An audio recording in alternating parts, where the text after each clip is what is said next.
Esto me parece demasiado serio para mi habitual informalidad. Así que, bueno, agradecerle a Oscar la invitación, a Mario por ser el patrocinador de no uno, sino muchos encuentros que en realidad es un espacio muy grato, digamos. El año pasado me perdí por cuestiones domésticas de horario, pero este año he tratado de participar un poco más y asistir cuando se puede. Y, y, y agradecerte tener el espacio de poder compartir con múltiples compañeros y trabajo, investigaciones y todo, ¿no? ¿Qué les presento yo ahora? Un, a ver, para decirlo en una suerte de refrito de dos artículos que fueron aprobados ahora, hace poquito, hace un par de semanas, de hecho nos llegó la confirmación de la revista La Católica, y voy a incorporar uno o dos cositas muy breves eh, de un artículo que salió publicado hace, creo que 1 o 2 semanas en la revista de Concepción, de Historia. Entonces, me voy a dar la patudez de poder comentar cosas que están ya hechas y poder ofrecerles una suerte de interpretación sobre cómo yo veo este problema que está incorporado en el texto, haciendo la salvedad que en ambos textos que menciono están o que van a estar en circulación en algún momento, ¿no? Se demora harto esta cosa, así que creo que para el 2027 va a salir uno. Eh, Están en coautoría con Hernán Venegas, que hace de responsable del proyecto FOL, es decir, al que está ligado y que está en su último año de actividades, ¿no? Entonces, hacer como las correspondientes menciones que corresponden de estilo. El título tentativo, bueno, la formación técnica del obrero durante la industrialización en Chile, el aprendizaje en el taller, que voy a tratar de centrarme como en la última pata, más en particular. Cualquiera que lee el título podría pensar que va a estar muy cerca de la presentación de la historia de la educación, y se van a dar cuenta en la primera lámina que está un poquito bastante fuera de ello. Lo que se busca acá es reposicionar los estudios del trabajo, ¿sí? Que es como el interés, el punto de vista de la presentación, de los textos y del proyecto más en general, el que está asociado. Parto con una cuestión muy general de un corte historiográfico, que es revalorizar los estudios del trabajo en particular y llamar la atención en un plano de historiográfico sobre la necesidad de tratar de empezar a, a reflexionar más seriamente sobre las estructuras laborales, las jerarquías laborales, los oficios, es decir, tomar bastante más en serio a nivel historiográfico en el ámbito de la industria, ¿sí? En el ámbito estrictamente laboral, que es un contrapunto, me parece que es un contrapunto que debería transformarse o se podría transformar en una dimensión de análisis general que pueda promover un diálogo con distinta literatura que se refiere directamente al mundo del trabajo o directamente a la clase obrera. Desde estudios de sindicatos, de estudios de huelga, de estudios de formas de organización barrial. Bueno, hay una serie de distintas dimensiones de análisis del mundo del trabajo que me parece a mí que en el marco bibliográfico que tenemos dando vuelta en general, el problema estrictamente laboral pasa un poco desapercibido o pasa como un dato de la causa, sin que se incorpore. Entonces, el desafío más grande, más amplio de esta presentación o de lo que estoy haciendo en los últimos años, me parece que tiene que ver con eso. Para eso, naturalmente, hay que anclarse en algún lado, y para anclarse en algo bibliográfico, en un soporte y en un esquema más amplio que conlleve algo de teoría, que conlleve algo de metodología, que conlleve algo de historiografía, por cierto. seguimos y pesquisamos bastante en serio todas las discusiones en torno a los procesos laborales, eh, que vienen obviamente de la sociología, en una matriz marxista, en su larga expresión, con derivadas por todos lados, ¿no? De acuerdo a cómo también se han modificado naturalmente los debates y los anclajes conceptuales de la historiografía en torno a las renovaciones de las últimas 4 o 5 décadas. Pero si tuviese que señalar, digamos, algunos puntos de referencia para tratar de reflexionar sobre el trabajo en torno a los procesos laborales, claro, ahí obviamente en Braverman, Burway, Edwards, Montgomery y otros aparecen como siempre en la vitrina, en la biblioteca de lo que uno está consultando para imaginar un tipo de elaboración, un tipo de investigación que realmente ya pasados los años del proyecto, realmente fue bastante más complejo de lo que se pensó originalmente. Cuando se planteó originalmente el proyecto, pensamos que nos iba a ser bastante más sencillo poder hilvanar y hallar los rudimentos propiamente documentales para desarrollar nuestras inquietudes y resolver parte de nuestras preguntas. Y la verdad es que es un proceso bastante más complejo. Entre, bueno, si quieren entre otras cosas por cómo se estructura el fondo documental que más hemos revisado, que más hemos consultado, que se refiere al fondo de la inspección del trabajo, la dirección del trabajo en la ARNAC. Es un archivo realmente kilométrico y que las entradas de búsqueda son de orden administrativo, entonces es buscar una, una aguja en un pajar de información para efectos prácticos. Seguramente ustedes algo han consultado ahí y podrán dar cuenta de esto. Y más encima un archivo que se va engrosando con los años. O sea, en términos fácticos, digamos, comprobables, hay un número mayor de volúmenes por año que se hace todavía más tedioso. Entonces es como un trabajo de nunca acabar, ¿no? Bueno, dicho sea paso, este trabajo y una serie de otros que se están desarrollando tienen como espacio documental, digamos, básicamente, no básicamente, lo voy a mostrar acá, pero muy fuertemente en el trabajo que se hizo bien intenso en torno a ello, y que no solamente hice yo, sobre todo hay otros colegas, compañeros que están trabajando en ello, ¿no?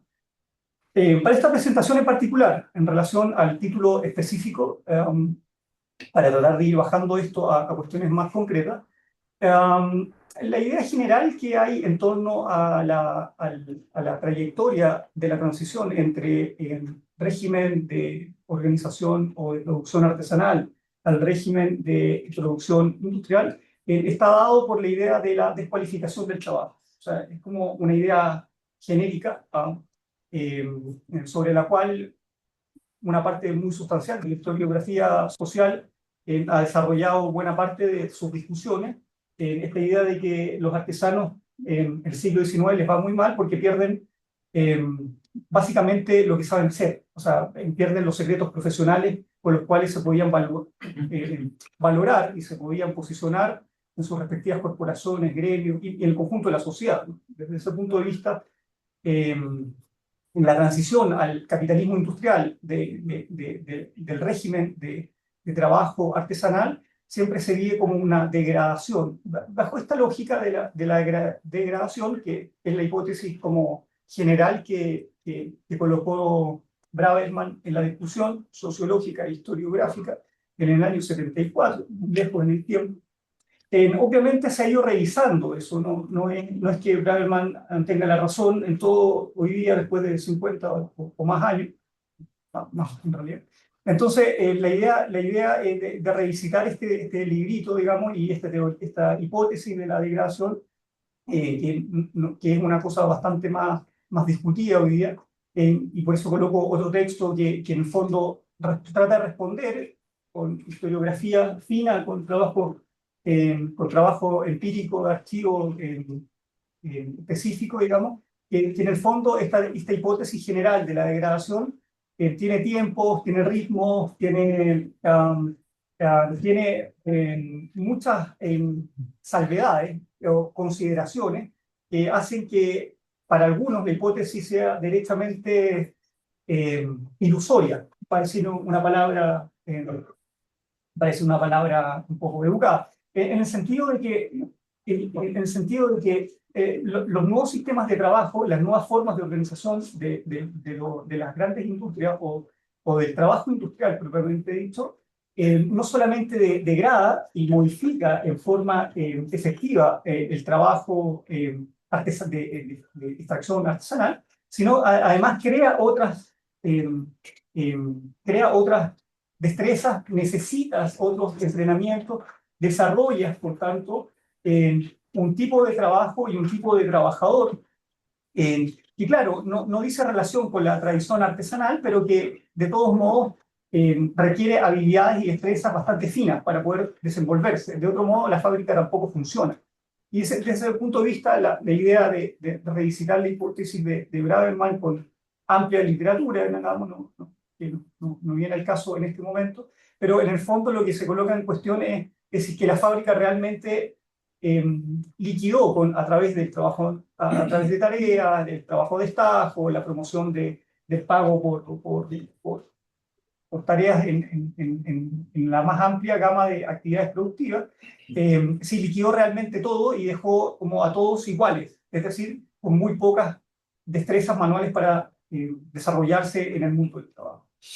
Sobre esta base, yo diría que a modo bien general, el artículo que presento y la idea global que se desarrolla eh, es que en el fondo el trabajo dentro de la fábrica, incluso en países periféricos, incluso en países de industria más o menos débil, también ofrece esta misma idea, ¿no? Esta idea de que uno al mirar una fábrica, al mirar un espacio moderno de trabajo, debería empezar a mirar distintas eh, eh,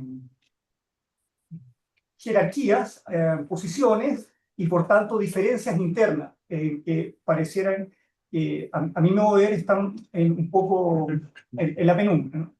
Dicho eso, paso esto como a modo genérico, ¿no? ¿Dónde se ubica lo que estamos haciendo? En el plano más amplio, en el plano interpretativo. En términos bastante más concretos, la pregunta del millón, ¿no? Es ¿qué mundo del trabajo está entrando a la fábrica en 1930, en 1940?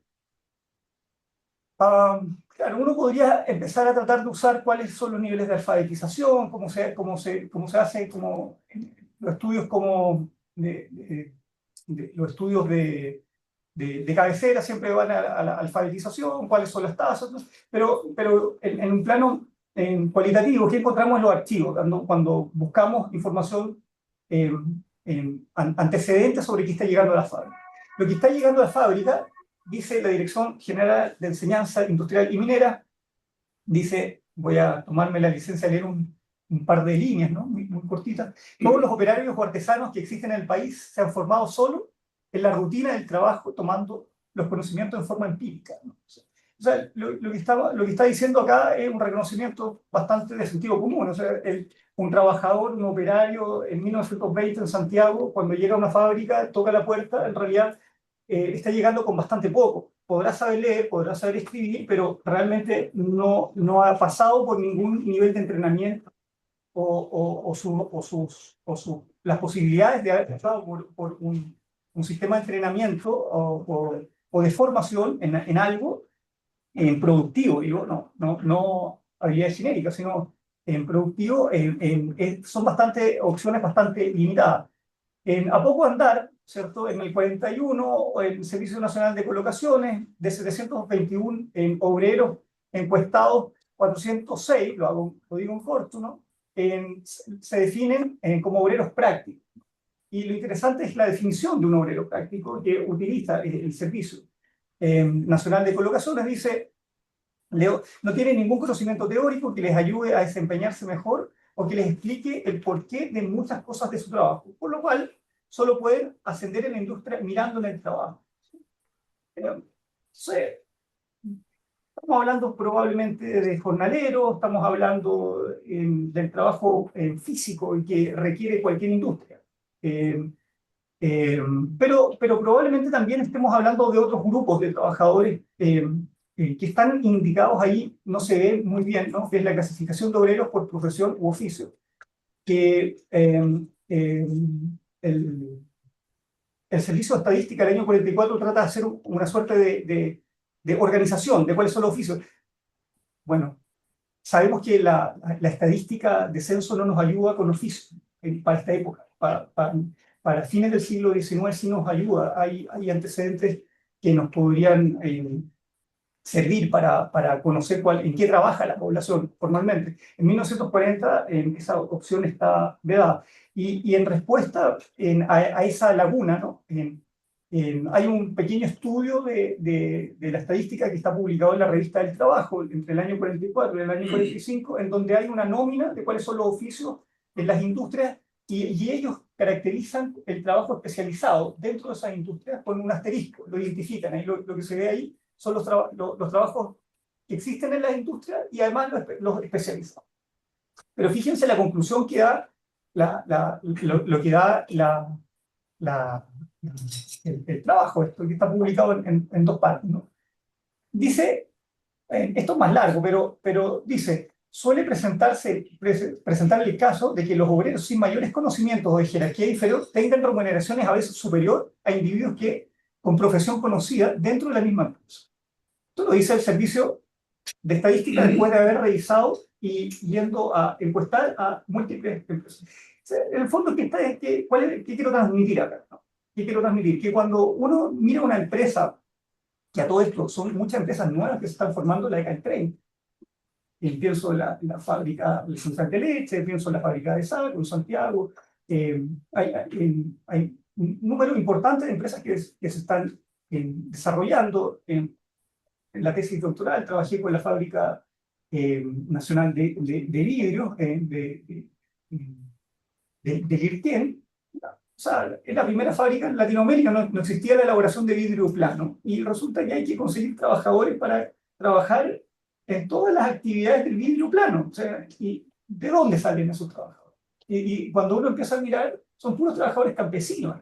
En Lirquén, eso se demuestra, no lo voy a mostrar acá en la presentación, pero son casos que se van acumulando y que en el fondo lo que están dando cuenta como panorámica general es que existe, digamos, si seguimos la última referencia que entrega el Servicio de Estadística, una palabra que se me viene a la cabeza es como caos. O sea, la organización del trabajo ni siquiera permite discriminar salarialmente a los trabajadores dentro de la empresa, de la fábrica. Eso es lo que está diciendo la referencia.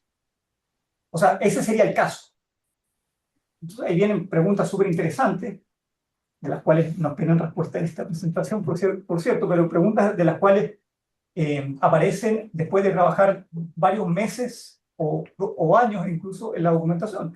¿Cómo demonios se llega a capataz? ¿Cómo demonios se llega a mayordomo? ¿Cómo demonios se llega a escalas, se supone, superiores dentro de la estructura laboral o de la jerarquía laboral en una industria? ¿Cuál es? Sí.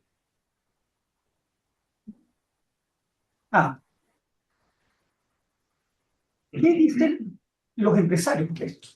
Los empresarios, cuando uno revisa prensa, cuando uno revisa el boletín de Sofofa, industria, qué sé yo, obvio, alarma, el trabajador no sirve para nada. Y al comienzo, yo debo ser muy franco, al comienzo yo le veía eso como un fake news. Es decir, los empresarios están pasando gato por liebre, están reclamando, quieren pagar muy poco y resulta que en realidad están ganando plata igual. Es una cuestión muy simplificada. Pero después la verdad es que uno, acumulando evidencia, sostenía en el tiempo una carta de un empresario que llega a la reunión de la SOFOFA en el año 39, otra carta que llega de Osorno, otra carta que llega de Valparaíso, que se lee en Vox Populi, digamos, en las reuniones, en los consejos directivos, y se plantea, bueno, hay que dejarse llevar por la evidencia, ¿no?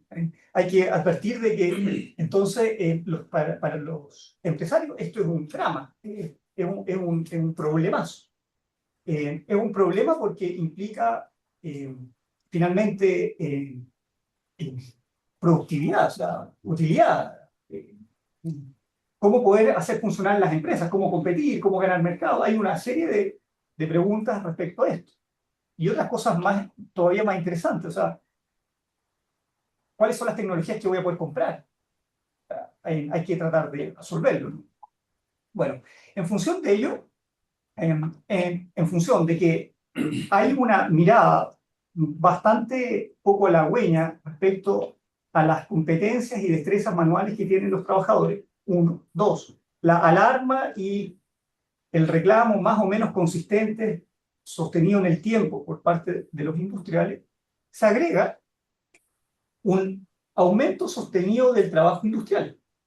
O sea, esto no solamente es por defecto, esto hay que verlo en el movimiento. ¿Y cuál es el movimiento de esto? Es que el mercado de trabajo industrial necesita cada vez más trabajo. Hombres y mujeres que se desempeñen en alguna rutina eh, permanente. Entonces, eh, frente a eso, eh, las empresas que pueden, ¿cómo negocian esto? ¿Cómo negocian terminar el San Lunes? Los empresarios, el año 41, 42, empieza la campaña de hacer una encuesta nacional de inasistencia. Algo a propósito de las licencias respecto al Estado, ¿no? Empiezan, y ellos levantan el problema y lo transmiten a las oficinas de estadística. Por favor, hagan un estudio sobre la inasistencia, porque en el argumento empresarial de los industriales, la inasistencia socava el salario de los trabajadores y después los presionan a ellos para que les aumenten los salarios. Esa es como la lógica de ellos, práctica. Pero en el fondo lo que hay acá es, hay un problema del San Lunes y del San Martes. Sin que empecemos a considerar el ritmo de trabajo dentro de la industria.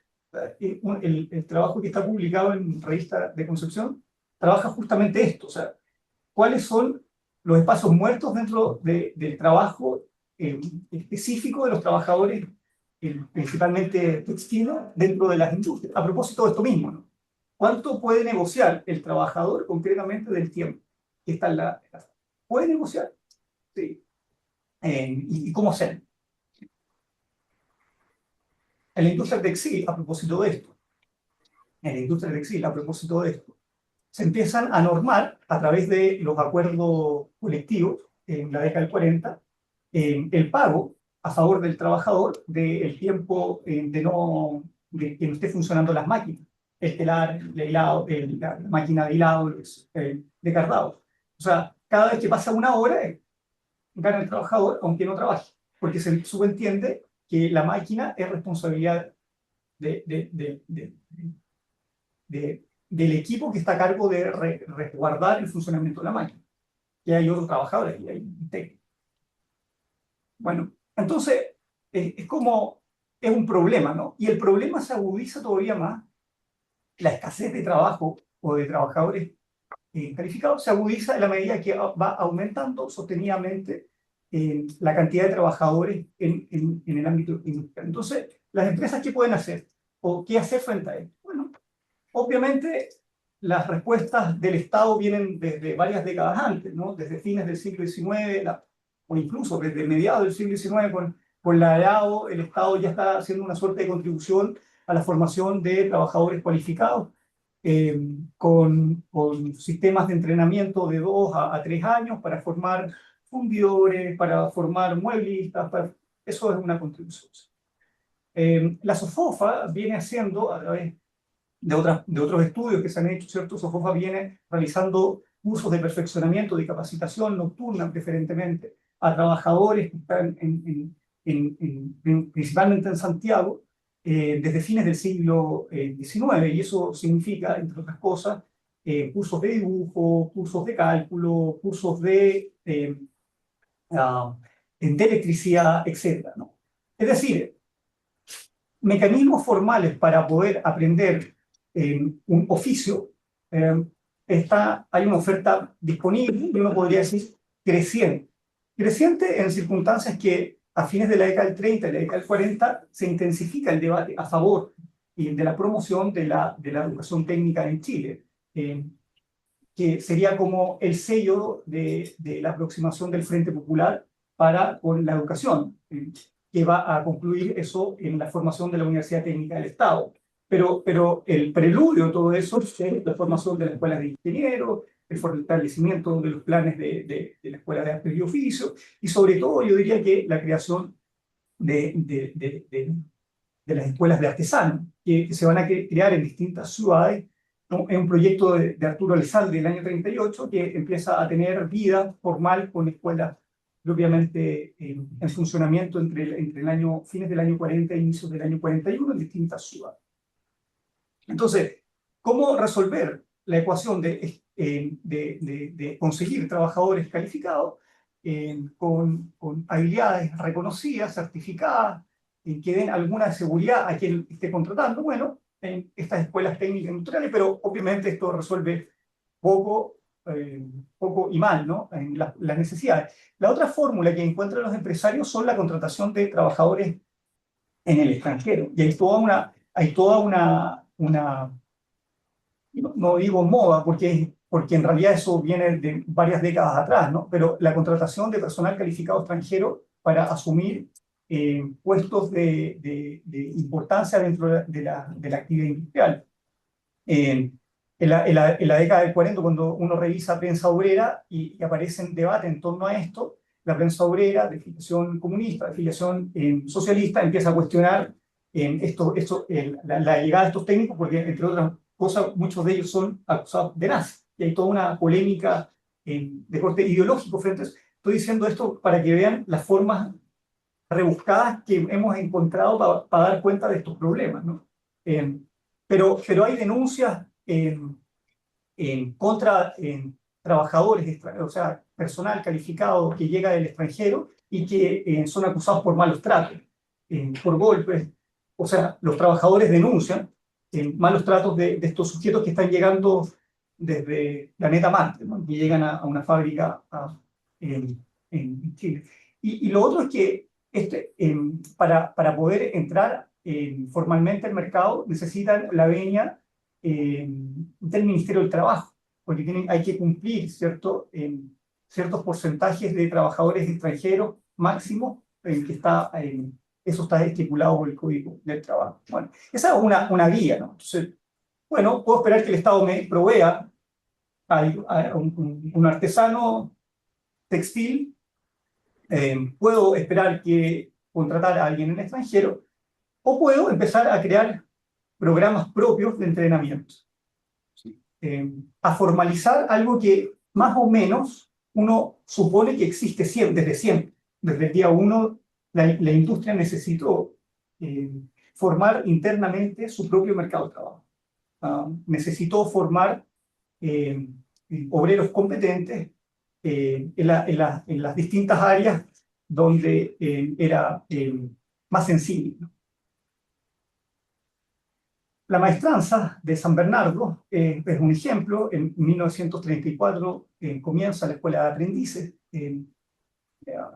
Ahí es un caso particular en circunstancias que está diseñada para que lleguen hijos de ferroviarios.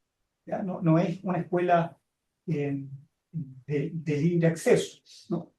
Solo para hombres, dicho sea caso. Bata, que es la gran empresa que va a tener el gran control del abastecimiento de calzado de Chile en la década del 50 y la década del 60. No tiene ninguna otra competencia. La empresa Bata comienza por ahí por 1941 en Peñaflor, y hacia 1947, poquitos años de diferencia, se da cuenta que tiene que crear una escuela propia, mantener esa escuela propia, a tal punto de que empiezan a tener combinaciones, ¿no? Los cursos prácticos de la escuela se realizan en el taller de la empresa, y la escuela y la empresa están a 2 pasos de distancia, ¿sí?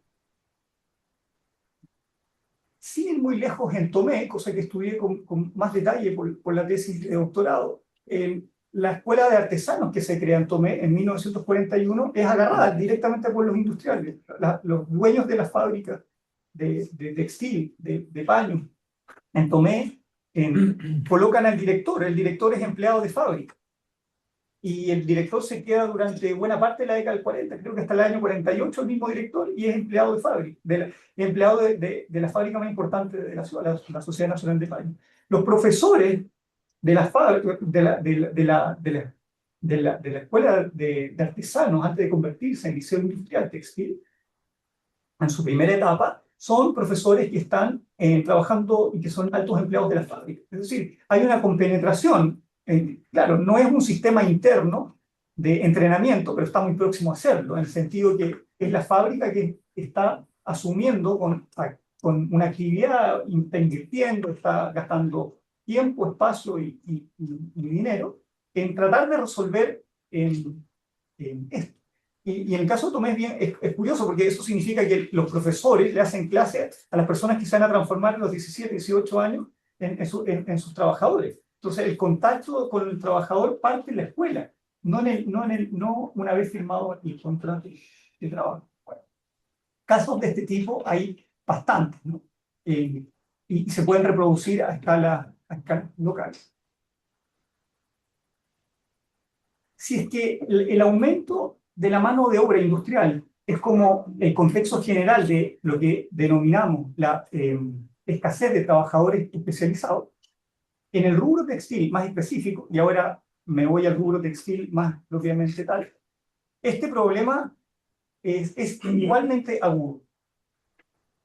¿Por qué? Entre otras cosas, porque el trabajo industrial prosperó, digamos, pasando, como están ahí las cifras de mediados de la década del 30 a la década del 50, de 10.000, 11.000 a 35.000 trabajadores, que es una cifra que va a ir todavía subiendo más. Es decir, el punto acá es que aumenta la oferta de trabajo, aumenta la cantidad de establecimientos, que es lo que se aprecia ahí en la comparativa del año 37 y el año 57, eso está sacado de la CEPAL, y volvemos a la misma pregunta. Bueno, ¿quién se hace cargo en estas circunstancias de esto?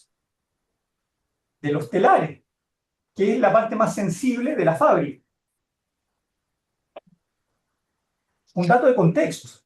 En Santiago, para 1925, 1930, si no me falla la memoria, hay una fábrica ya hilada, de hilado. O sea, en la práctica no se produce hilo en Chile, se compra, se importa. Y resulta que pasamos a 10 años o a 15 años, resulta que uno de los negocios del rubro textil más importantes en expansión, en dinamismo de empleo en la ciudad de Santiago es el hilado. La pregunta es: ¿de dónde salen todos esos trabajadores? ¿Dónde los formamos? ¿Cómo llegamos a la operación de contratarlo y que alguien quede satisfecho con el trabajo de ese trabajo? Todavía más si que están llegando telares automáticos, ¿ah?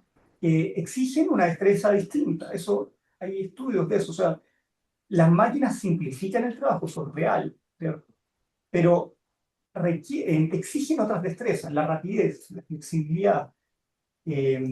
Necesitas trabajo manual también. Tienes que entrenarte en conocer los detalles de la máquina. Hay sabrosas lecciones de profesores que hacen clases a cursos textiles, y los profesores, ¿qué les tratan de transmitir a los estudiantes que están en la sala? Les dicen: ustedes tienen que saber detectar como algo, con sensibilidad, lo hablan así, como lo único que están haciendo. ¿Qué están haciendo? Están trabajando con algo vivo, que es la lana, o la seda. Y eso está expuesto a la humedad, eso está expuesto a la torsión, eso está expuesto a la rapidez de la máquina. Y el gran negocio de la máquina es que no se corte el hilo. No es hacer todo rápido, porque en ocasiones tú tienes que bajar la velocidad para tener mejor rendimiento, no aumentar la velocidad. Eso es ¿Cómo entrenar a alguien en ese fenómeno? Es complejo. Eh, es complejo. Entonces las empresas tienen que decidir qué hacer. Comprar máquinas puede ser una buena alternativa, porque coloca a la industria textil en la punta. Pero eso no asegura que la fábrica funcione de punto. Que es un poco, que es un poco el problema que detecta la CEPAL en el año 50. No les voy a hacer leer eso, no se preocupen. Pero la CEPAL hace estudios por país del rubro textil para valorar, digamos, la productividad. ¿Cuál es la conclusión del estudio para el caso chileno? Fábricas maravillosas, literalmente mejor que cualquier país latinoamericano, incluso mejor que Brasil. Fábricas que tienen instalaciones modernas de primer corte, tecnología 10 puntos, baja productividad y exceso de trabajadores. La cita que está al lado izquierdo, ¿no? Que leo y está en naranjito, en el análisis que se hizo de la fábrica, se toman en consideración 6 hilanderías y 3 tejedurías. Se llegó a la conclusión de que podría suprimirse como término medio 58% de la gente de las hilanderías y 38% de las tejedurías sin que las eficiencias que actualmente se obtienen en los procesos se modifiquen sensiblemente. El porcentaje es realmente escabroso para alguien que quiere ganar plata, digamos. O sea, ¿cómo funcionó durante 10 años con exceso de trabajo? O sea, ¿por qué hay un bajo rendimiento? Porque hay un número de trabajadores mayor al deseable o al que podría estipularse de acuerdo a la tecnología disponible. Ese es el. ¿Cómo organizar estos trabajadores entonces? ¿Cómo gestionarlos? Ahí aparecen otros trabajos que tenemos que desarrollar y sistematizar, ¿no? O sea, ¿qué hace la empresa para gestionar este lote de trabajadores que es más? O sea, ¿cómo los lleva cómo los organiza? El segundo factor de la baja productividad ya no es el excesivo trabajo, el excesivo número de trabajadores, sino la falta de adiestramiento. O sea, hay mucho y los preparan mal. Año 51. Esto está firmado en el informe por Pérez.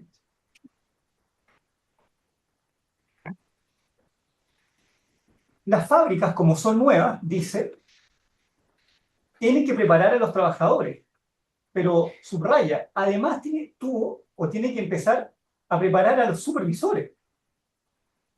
No hay hilandero, tampoco hay alguien que sepa supervisar hilanderos. En el caso de las tejedurías, por ejemplo, el punto más débil lo forman los ajustadores de telares, de quienes depende mucho la eficiencia de las máquinas y a quienes toma varios años en formarse. Años. Y acá me quiero detener en esto porque hemos estado dando cuenta de lo general, pero hay que tratar de entrar a ver cómo resuelve en la práctica. En el mundo artesanal, a través de los estudios que se sacan con los contratos de aprendizaje, ¿sí? En el antiguo régimen, ¿cierto? Se plantea que los aprendizajes eran súper largos, 4 años, no sé. Sí, que apagar los micrófonos ahí. No sé, bueno, pero perdón, 4 años, de 4 a 7 años. Eso era un régimen tradicional. Ahora, obviamente, lo que el artesano debía desarrollar era un producto completo, integral. Lo que ahora se hace son partes del producto y por tanto, obviamente, hay mayor tecnología, etc. En el texto que estaba ahí indicado en las primeras hojas, en la primera lámina de Moore, de 1980, dice, a fines del siglo XIX, a través también de contratos de aprendizaje en algunas industrias de Londres. eh, los sistemas de aprendizaje podían demorar para trabajos no cualificados en cuatro semanas, para trabajos semi cualificados. Pero trabajos cualificados, de los que él toma con sus datos, podía alargarse hasta 18 meses. Lamentablemente no tenemos datos para decir cuánto demora un trabajador en ser eficiente. Es decir, ser eficiente quiere decir que mantenga la rutina, que trabaje con la calidad adecuada, que sea flexible en el uso de los horarios. Hay una serie de cuestiones. No es llegar y producir así como a tonta hielo. O sea, es tener la flexibilidad para ir a trabajar en la noche o en el día, de acuerdo al turno. O sea, hay un montón de consideraciones que se podrían integrar en el concepto de habilidad. La habilidad no solamente corresponde a la destreza manual, ¿cierto? Requiere otras cuestiones. Por eso se habla que las habilidades son socialmente construidas, y se construyen sobre la base de condicionamientos que no son aprenderse el reglamento de uso de una máquina, sino que es más amplio. Y por eso es tan complejo poder determinar con una métrica cuándo un trabajador ha sido, ya obtiene su grado de calificación en el tiempo, ¿no? Al final, lo que uno supone, ¿no? Es que ese trabajador obtiene esa condición cuando los otros reconocen que está trabajando bien, más allá de cualquier indicación normativa. Bueno, entonces, la artesanía tradicional, 4 o 7 años, a fines del siglo XIX, inicio del siglo XX, dependiendo del tipo de trabajo, hasta 18 meses, un trabajo calificado, que podría ser un tiempo esperable. ¿Qué dice la legislación en Chile? No lo coloqué acá. Contratos de aprendizaje con el Código del Trabajo, 3 a 4 meses, ¿no? Pero lo más probable es que ningún empresario que haya firmado ese contrato, o cualquier jefe de recursos humanos de la época que haya firmado ese contrato, se le haya ocurrido que en 3 meses tenía un trabajador listo para trabajar, ¿no? Ese era el inicio. Cuando uno empieza a mirar las industrias, como en detalle, aparecen casos bien particulares. Por ejemplo, en una entrevista con un trabajador que ingresó en la década del 40 al establecimiento de azúcar de Penco, ya fallecido. Pero él decía, yo entré a trabajar a la cuadrilla del diablo. Y yo decía, ya, pero ¿y cuál es la cuadrilla del diablo? Se mataba la risa. No, que ahí hacíamos de todo. De todo. ¿Pero qué es de todo? No, yo tenía que reemplazar, si teníamos que ir a mover material, y después pues, subiendo autobuses. ¿Sí? ¿Cuánto tiempo pasó? No le pregunté. Ese es mi error. Pero eso era hace varios años atrás. Pero se mataba la risa porque en algún momento él decía, imagínense que tuve que ir a pintar una chimenea de 20 metros, la única chimenea la tuve que ir a pintar muerto de miedo, y él se reía de todo lo que tuvo que pasar en esa cuadrilla antes de pasar a otros departamentos de la... Bueno, acá este dato es atractivo para pensar en los tiempos que la empresa supone que puede demorarse alguien en obtener algún grado de control de una destreza manual, de una destreza técnica para manejar una máquina. ¿Por qué? Porque esto está integrado en la negociación de un acuerdo colectivo entre el sindicato y una empresa, la Fábrica Nacional de Paños, y entonces están en la negociación. No es lo que salió necesariamente, pero la fábrica, ¿qué propuso? En la desagregación de tiempo y salario, fíjense que dice, paguemos una tarifa en los primeros 4 meses, después otra tarifa de 5 a 8 meses, y de 9 a 12 meses otra tarifa. Y después de los 12 meses empezamos a pagar el salario mínimo para todos, que rige para todos. O sea, una persona, un trabajador de 17, 18, 20 años que entra a la fábrica, pasa un año ganando mucho menos o menos que los trabajadores que ya tienen algún grado de reconocimiento o antigüedad. Esto bajo la tarifa mínima, un año. ¿Sí? ¿Será el tiempo prudencial de tener algún control real de una máquina? No lo sé, pero es lo que la empresa diseñaba como protección. No quiero perder eventualmente dinero en pagarle a alguien que no sepa que no me va a contribuir en el desarrollo de actividades. Entonces, acá la ecuación es que hay un tiempo que indeterminado, pero que para ciertos oficios es realmente crítico. Pienso acá en un mecánico. El mecánico es la figura estelar de todo el sistema de trabajo de la industria textil. Se le paga mejor que un tejedor. De hecho, se le paga una tarifa fija semanal, lo que ya da cuenta de que está en una posición mejor. El trabajo de un tejedor o de una tejedora o de un hilandero o una hilandera es un trabajo que se paga según tarifa.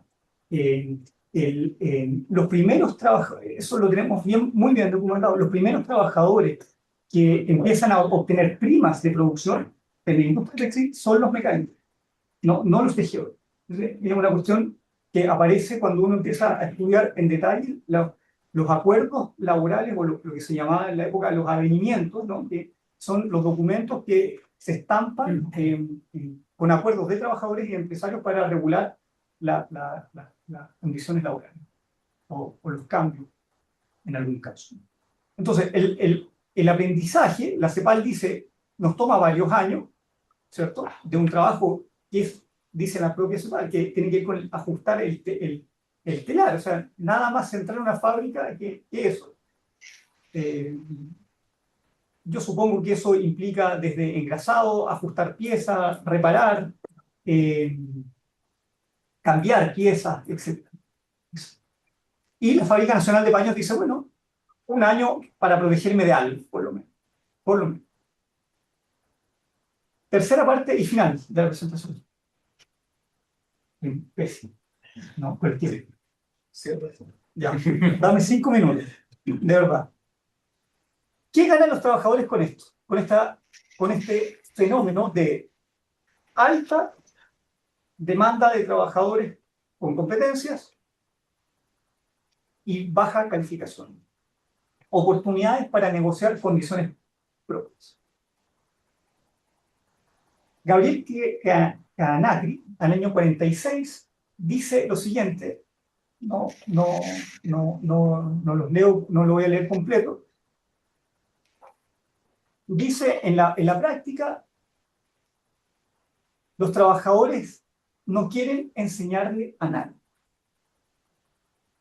No quieren transmitir su oficio.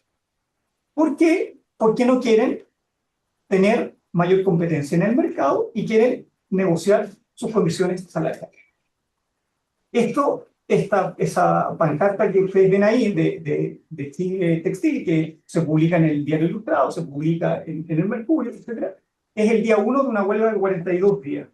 Y donde uno de los tópicos se refiere a si es que los trabajadores de la CEA, en concreto de Santiago, van a transmitir su oficio o no. Uno de los elementos del conflicto laboral es eso. Porque, de acuerdo a la posición empresarial, eso define las posibilidades de poder negociar el salario. ¿Qué hace el sindicato profesional de fabricantes de tejidos de seda? En el contexto del conflicto, cuando uno lo sigue en detalle, plantea la necesidad de crear una escuela textil de tejido. Pasan un par de meses, a fines del año siguiente, año 47, Gabriel González Videla le firma el decreto de la creación de la escuela patrocinada por el sindicato. ¿Para qué? Para aumentar el número de trabajadores y hacer una competencia.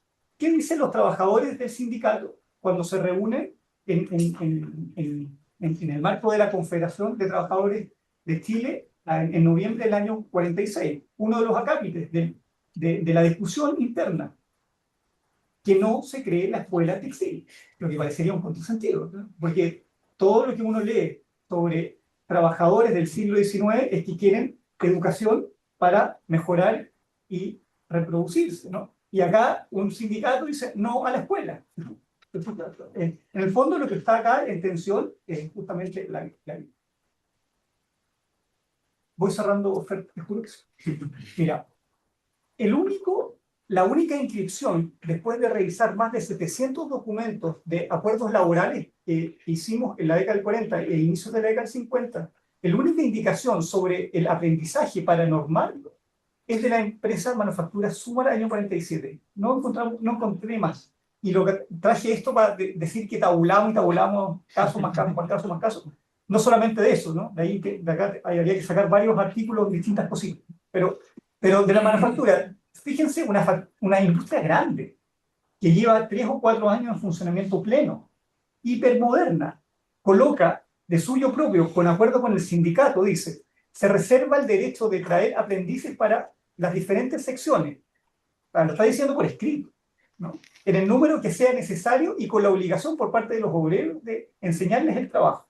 O sea, dado que no se quiere transmitir, bueno, coloquémoslo ahí. Ahora, ¿cuál es el punto acá? Para hacerlo simple, ¿no? Que no está normado. No hay ningún sistema del taller, en el taller, en las fábricas, para poder promover y organizar el aprendizaje. No existe en las fábricas. No existe. Entonces, el resultado de la exploración documental, lo coloco súper elegante, es que no existe. Lo buscamos, no existe. No se remunera. Y al tejedor se le paga por a destajo, por tanto, con tiempo. O sea, va a perder tiempo, 1 minuto, 2 minutos, 3 minutos para enseñarle a alguien. ¿Qué le va a enseñar? ¿Qué quiere enseñar? ¿Para qué? ¿Para que muestre la competencia? Ni loco. Sería el rey de la buena onda, ¿no? No lo hago. Entonces, ¿cómo se aprende? Con tutores, en base a la observación, en base a la imitación, solo experiencia. Cierro con esto. En el año 63, un tesista de la Universidad de Chile, está ahí citado, está ligado a familia textil, con empresas textiles, Enrique Musalem, dice, en términos concretos, después de entrevistar a 27 encargados del personal de fábricas textiles de Santiago, ¿qué dice? ¿Cuál es el desarrollo del sistema de capacitación, entrenamientos? Dice, las empresas normalmente delegan la función de enseñar a los nuevos obreros, a los que entran a desempeñar un nuevo trabajo, en otros operarios que tienen mayor experiencia. El problema, según él mismo, es que estos instructores, basándose en la antigüedad que poseen en la empresa, son escogidos por la dirección empresarial sin entrar en consideración sobre su idoneidad para la labor que ejercen. Un trabajo que la CEPAL en el año 51 decía, esto es estratégico. Hay que buscar mejorar el adiestramiento y, por tanto, los supervisores. Cierro con una de las primeras medidas de Cercotec es hacer cursos para supervisores en el año 51-52. Y no es casual, porque lo que se está buscando, o lo que se va a empezar a buscar, es promover un aprendizaje, una supervisión controlada, más científica, más moderna, y lo curioso es que Cercotec parte como una institución de Corfo, no de las propias empresas. ¿Sí? Como que sería como el inicio de un proceso de transformación del campo laboral en la década del 50 con su vida. Estamos listos para iniciar. Quiero, ¿me podría tirar una primera piedra? Más como provocación. Porque en realidad vamos de inmediato. Anote. Si no hay gran cosa. Va a haber una interpretativa. Bueno, primero que nada quisiera agradecer y felicitar el trabajo de Diego, que ya todos sabemos su capacidad, porque los que hemos tenido el privilegio de leer sus trabajos, sabemos la contundencia que él tiene al trabajar fondos documentales como estos que ya él nos va mostrando que han sido muy pocos trabajados. Y lo que llama la atención es que haya tanto historiador social en Chile y nadie haya explorado estos textos, estos archivos de una manera sistemática, ¿no? Entonces, se agradece por eso, por el trabajo empírico de investigación que hay de fondo y que nos está mostrando cosas muy interesantes.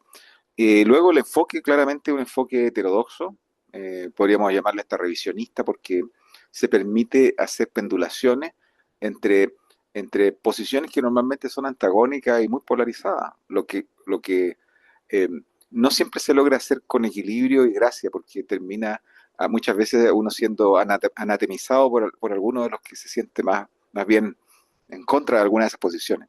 Y lo ha hecho magníficamente, así que te felicito.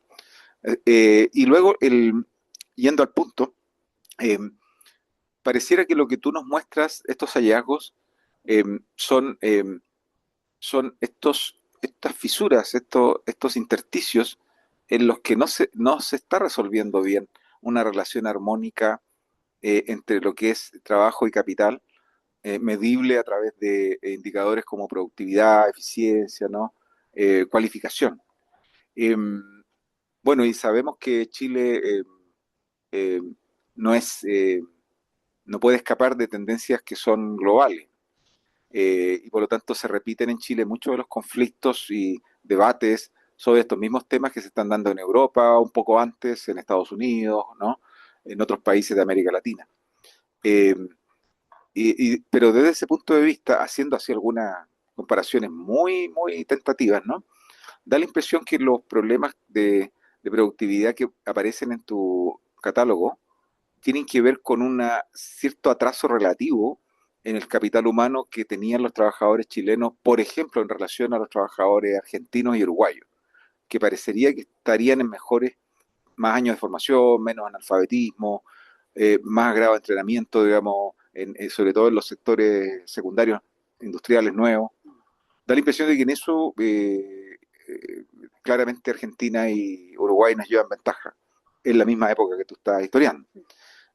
Claramente Estados Unidos y Europa van mucho más adelante. Entonces, lo que da la impresión de que estamos viviendo en el periodo que tú muestras con un cierto desfase, un cierto retraso, situaciones que también se dieron, pero más bien hacia el fines del siglo XIX y comienzo del XX, ¿no es cierto? Ahí también Sergio mueve la cabeza, yo espero que también esté de acuerdo con eso, ¿no?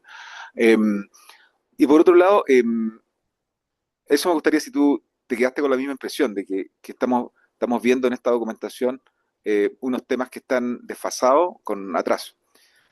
Otro tema que a mí me parece muy bonito ahí, que me gustaría meterlo como para enriquecerlo insertarlo dentro de dinámicas globales del mundo del trabajo, es decir, los que se dedican a historia del trabajo lo han metido, es todos los costos que hay que pagar con los cambios de tecnología. Es decir, cuando tú cambias de un paradigma tecnológico y te metes con otro, tienes que asumir que eso tiene ventajas a largo plazo, pero tiene muchas desventajas a corto y mediano plazo. Y hay un periodo de acostumbramiento que es largo, y hay una famosa curva que no sé si se fue Manuel, pero que no recuerdo su autor, pero que es clásica, ¿no? Que la muestran en todas partes, que es que tú ves las empresas que van asumiendo las nuevas tecnologías y va subiendo la curva, y tú ves que hay una curva paralela, pero que va a la derecha, o sea que hay con un desfase de 5 a 10 años, donde sube la productividad. Entonces, claro, ¿qué es lo que está diciendo eso?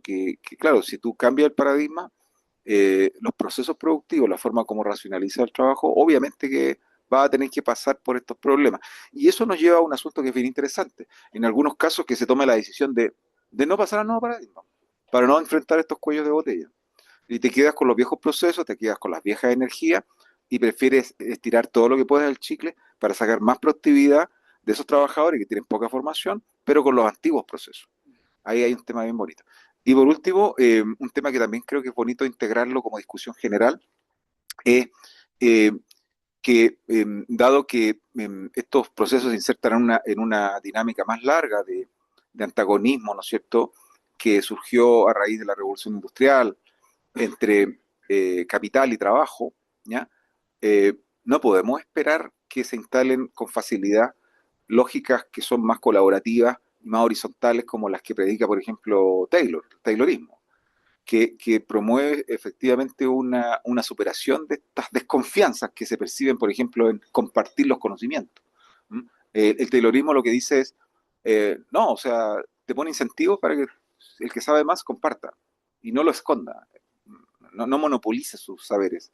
Y luego el empresario, incluso el técnico, se baja al nivel de taller y se moja, o sea, que está ahí con los trabajadores, escucha sus problemas y trata de no tener una relación tan vertical y autoritaria, sino que en el fondo la empresa se adapta también a sus trabajadores, digamos, de alguna manera, ¿no? Pongo esos tres elementos que me parece interesante como para ampliar la discusión y tú podrías decirnos después en qué medida te parece que aparecen esos problemas y qué rasgo presentaría.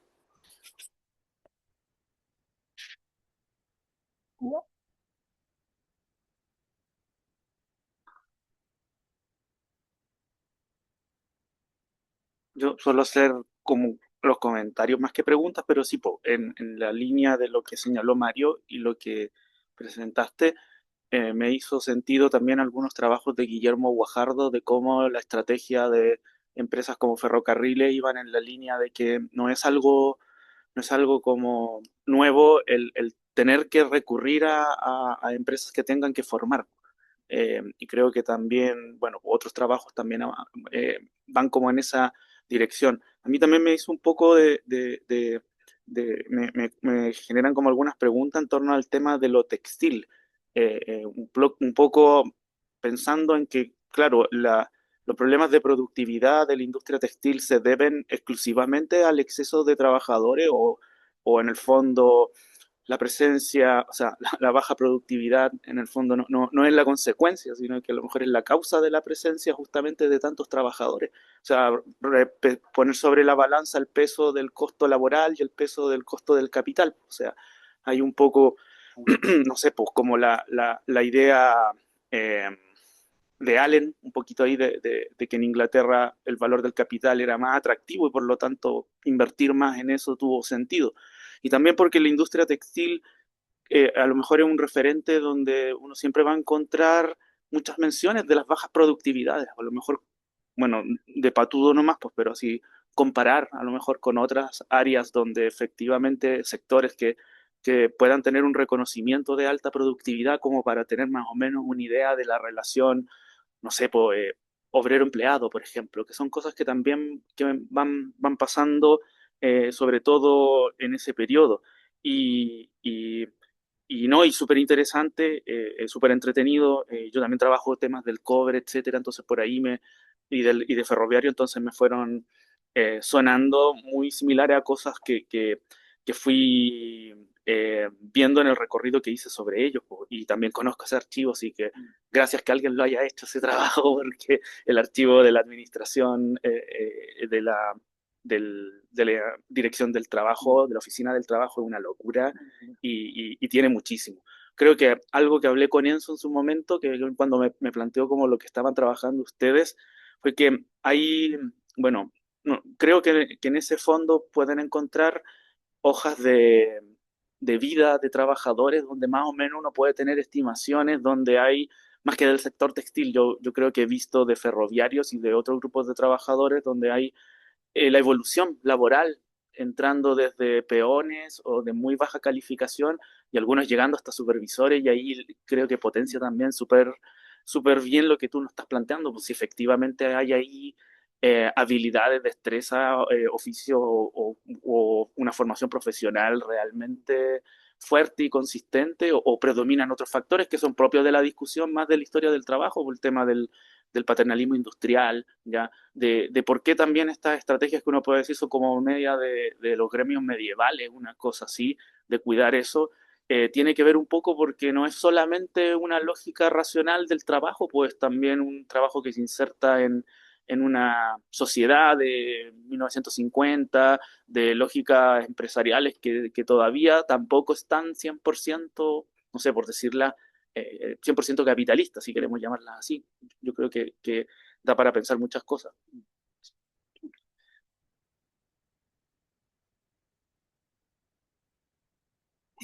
Profesor, lo felicito por la exposición del mundo del trabajo, que es un mundo que a partir de la crisis de 1930 en adelante, un mundo que nuevo, pero no tan nuevo como señalan trabajos como de Gabriel Salazar y de otros historiadores, que habla, digamos, de que la industrialización viene de antes, pero vienen varios libros a la mente, como el libro de Emile Durkheim, de la división social del trabajo, que uno ve como la estratificación dentro de una fábrica, que no son trabajos parejos como cuando uno va a una fábrica, y también el libro de Edward P. Thompson, de la formación de la clase obrera en Inglaterra, que habla de, digamos, de la formación de los obreros, cómo poder llevar a cabo ciertos trabajos.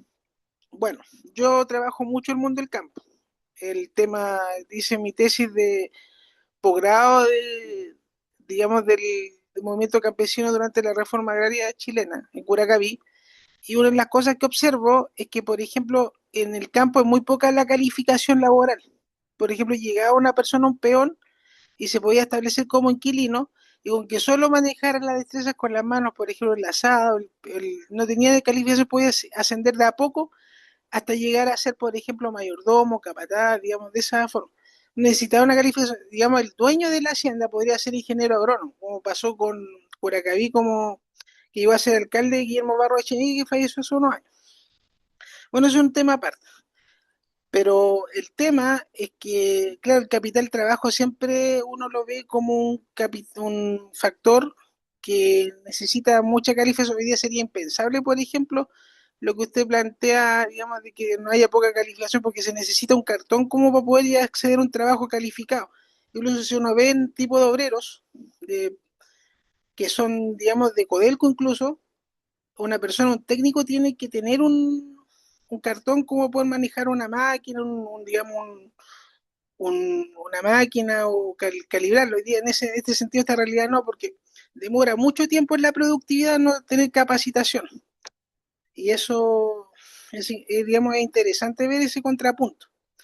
Otro comentario que hago, una vez yo tuve clase con el profesor Sebastián Leiva Flores, que planteaba que la vida del obrero no solamente se traducía en la fábrica, como decían los marxistas clásicos, digamos, probablemente tal, sino que también la vida diaria laboral, por ejemplo, cómo vivía no solamente en la fábrica, sino que vivía, digamos, en las poblaciones que vivía, o como vivía, digamos, en lugares donde vivía y después se trasladaba acá. O sea, ¿qué puede decir de eso al respecto, profesor? Eso, sobre esa doble función que no solamente se traduce en la fábrica, probablemente tal. ¿Les parece completamos esta primera ronda? Después, otra ronda. Sí. ¿Sí? Oye, como ocurre siempre, las preguntas son mejores y los comentarios son mejores que la presentación. Y la respuesta siempre es más mala que el comentario. Entonces, no sé por dónde empezar. Eh, a ver, la, la apuesta la apuesta del texto formal, ¿no? Y de la presentación ahora, eh, es como dar cuenta de un problema que pienso que nos debería iluminar o podría iluminarnos, no porque esté listo, ¿no? Esto en ningún caso, yo todo lo contrario, la impresión que tengo es que es un campo de exploración. Entonces, de hecho, la presentación no la terminé por tiempo con la última lámina, pero en el fondo son preguntas sobre preguntas, que en el fondo son comentarios sobre comentarios. Entonces, eh, esto, me aproximo así, no porque haya estado varias horas en un archivo, voy a tener la respuesta a las cosas que ustedes me presentan como tema. Eh, la comparación, tomo medio desordenado, la comparación, o sea, primero, esto no es un tema específico que haya surgido necesariamente con la ola de industrialización de la década del 30, evidente, nunca se pensó así, pero sí hay un punto ahí que nos parecía relevante, y hablo en plural, nos parecía relevante colocar preguntas que uno sabe que están puestas para el siglo XIX, traerlas a colación del siglo XX. Porque pasa que uno leyendo los clásicos, ¿no? Gabriel Salazar, que creo que lo mencionaste, uno piensa que la proletarización está lista. Uno lee a Gabriel y dice, Chile, proletarización, listo, 1920, estamos toda una sociedad urbana y mercados modernos de trabajo, no tengo idea.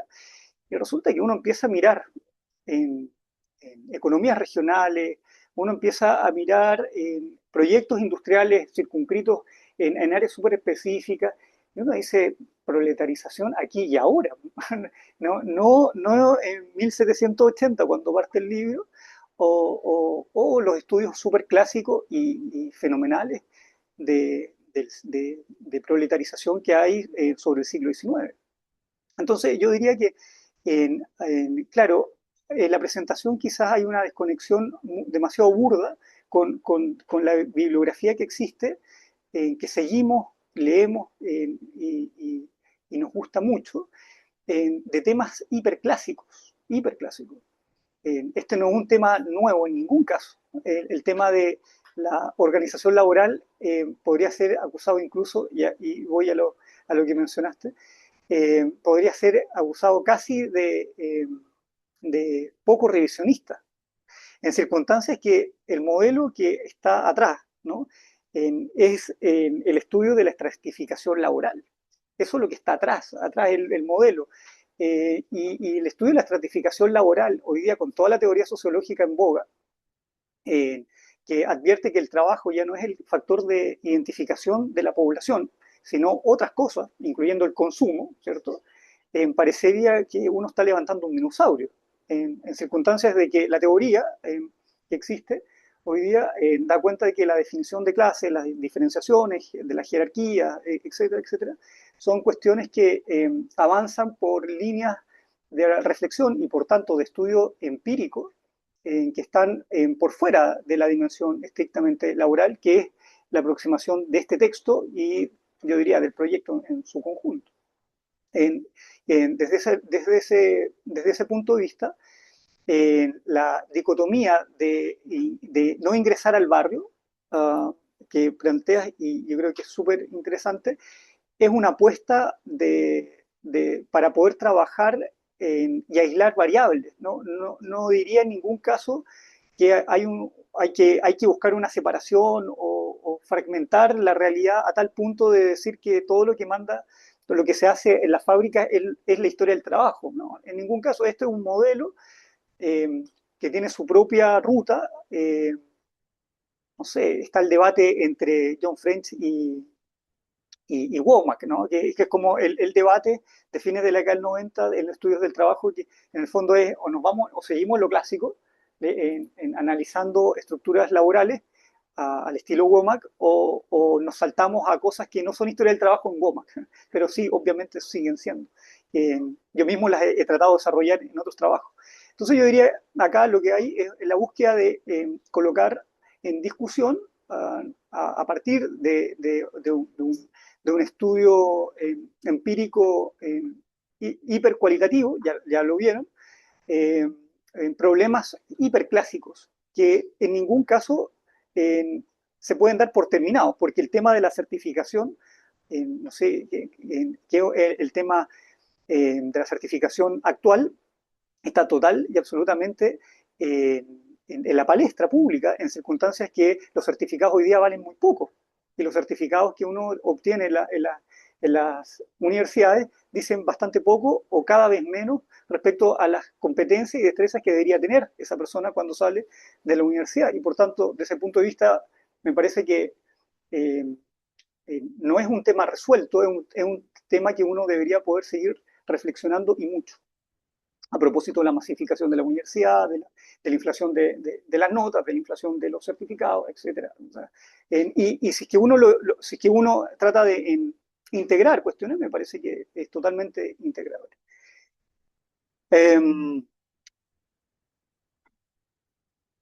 Las empresas, a mí me parece, profesor, que están como a modo general, es como lo que yo me imagino, digo, ¿no? Las empresas industriales, que tampoco son tantas, son grupos muy pequeños de grandes empresas que controlan cada uno de los mercados de la producción en Chile. Son mercados súper concentrados. Hay una fábrica de fósforo, hay un gran consorcio de fábricas de cerveza, hay una industria del cemento, eh, hay 3 grupos económicos en textiles, y son 3 y no 7, o sea, uno dice 8 y ya queda largo, digamos, ¿no? Entonces, yo diría, primero, esta aproximación da cuenta de un grupo de empresas que son las grandotas, que son las significativas, que son las que llevan arriba, digamos, la producción en las distintas áreas, pero que son bastante exclusivas desde el punto de vista de la totalidad del sector industrial. Eso es la primera cuestión. La segunda es que las decisiones que pueden tomar esas grandes industrias a favor de la tecnología y volverse una industria extraordinariamente moderna, según los indicadores, es una respuesta posible y viable. Y yo creo que es el zapato chino. Yo creo que ellos están apostando por tecnología más sofisticada de la que pueden manejar, pensando en que con eso resuelven el problema.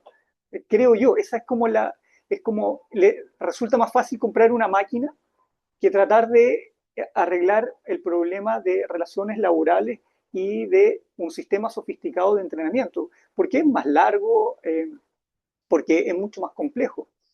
Eso en empresas textiles grandes, ¿no? Sayet, en Quillota, en Yarur, en Irmas, en Hilandería.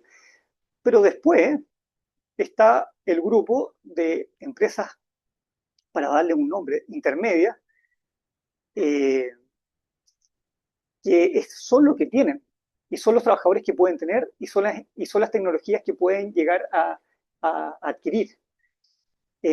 No lo trabajé en detalle, pero no deja de ser curioso que en las cifras de telares, si uno lo ve súper en detalle, en los telares automáticos suben, se pierden 3 o 4 años porque hay un stock en el comercio, no se compran, y empiezas a aumentar inmediatamente en respuesta en tecnología de segunda mano, o sea, en telares de una lanzadera, ¿no?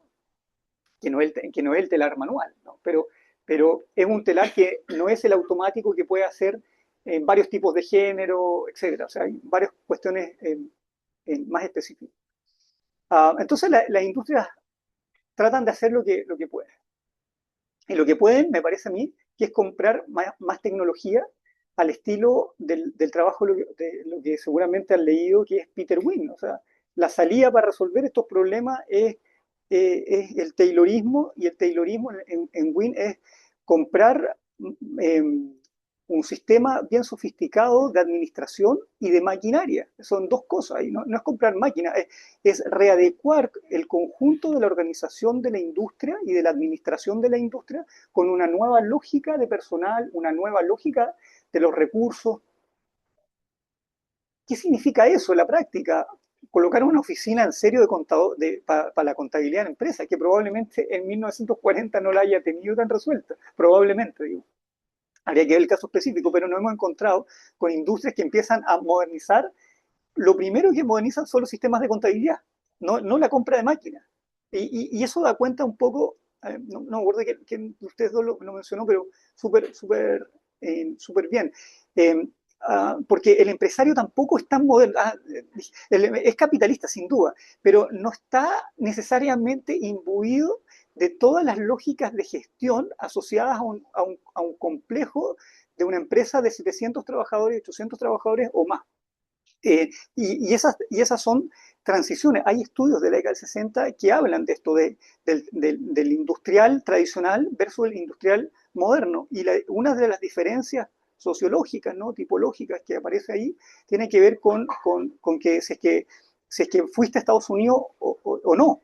Y si fuiste a Estados Unidos, fuiste en el año 45, 50, ya. Entonces entraste como a administrar distinto respecto de empresas grandes que son administradas, creo yo, con sistemas bastante más tradicionales de los que uno puede llegar a pensar. Excluyo ahí a la minería, sin duda. Tus trabajos de minería y los que hay dando vuelta, la industria del cobre es la punta de lanza de todo esto, ¿no? De hecho, el texto de Ángela Vergara sobre el Taylorismo parte con el año 52. Sería incluso antes que Wynne, eso. ¿Sí? Entonces, eso. No sé si digo algo que valga, ¿no? Sí, ya. Ahí va. Sí. Bueno, primero, notable lo que hemos escuchado porque yo creo que dice mucho más de lo que parece en términos de nuestra historia patria. Es decir, pareciera algo muy específico, pero muy revelador de grandes procesos que hemos vivido como nación, el análisis justamente de las relaciones de, para este caso específico, la cualificación de los obreros. Parecería como que sería un tema, pero, y lo quiero situar en lo último que usted dijo, que a mí me parece que es un gran punto. Cuando se ve la cualificación del obrero y se ve inserto en la empresa, hay que entender que la empresa es un todo y también hay que preguntarse por la cualificación del empresario. Porque hoy día, si miramos retrospectivamente a esa gestión, hay que necesariamente preguntarse, ¿y dónde se formaba la clase gerencial de esos años?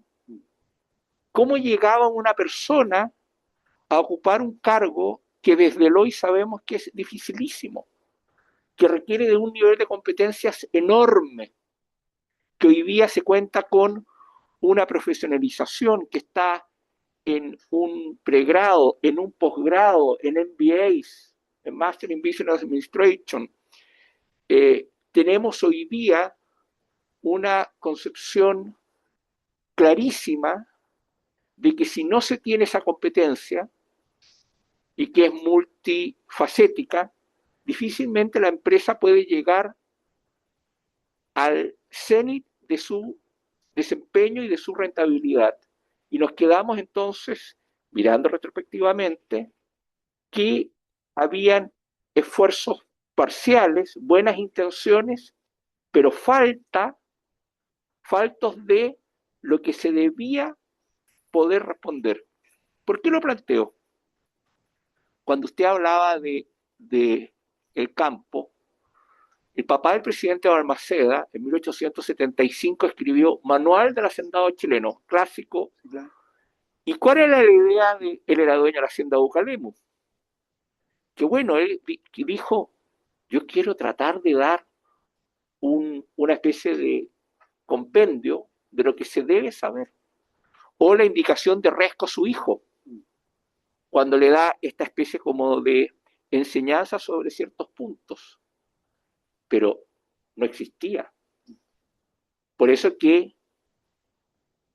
surge instancias en que la ingeniería se va acercando a lo financiero, por eso esta singularidad de la ingeniería comercial, los Ibáñez crean la escuela de negocios, surge el acuerdo con la Universidad de Chicago, que tenía una finalidad no meramente económica, también administrativa. Es decir, hay muchos Chicago Boys que no estuvieron ni en el Estado, sino que estuvieron en gerencias de empresas. Entonces, cuando, gracias a usted, nos mostraba este informe que hablaba de un exceso de funcionarios, bueno, y el gerente no se dio cuenta, porque yo me tengo que dar cuenta, bueno, si tengo un exceso, ¿cómo llega? Y era de que se producía una especie de nepotismo, de que había un capataz y tenía una hermana y le decía, oye, mira, tengo un hijo, bueno, tráelo para trabajar, pues. Y después ese tenía un amigo y se empezaba a llenar, claro, se empezaba a llenar la empresa de gente que está vacía para que haga algo. Y lo único que uno diría, bueno, y nadie se da cuenta de que eso me sube la plantilla. Entonces yo creo de que hay que entrar en el análisis de la capacitación empresarial. ¿Cómo se forma? Y yo recomiendo un libro que es muy entretenido, de don Julio Subercasó, se llama Reminiscencias.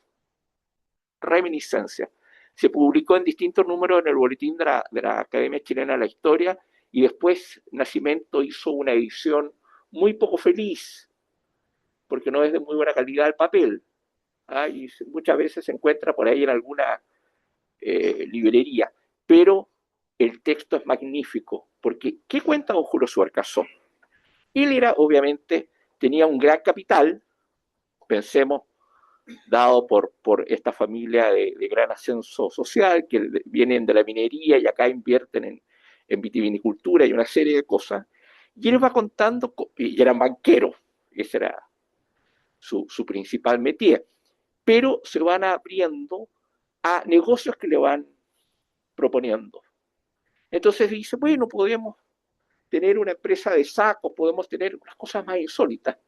Bueno, ¿y a quién le encargo?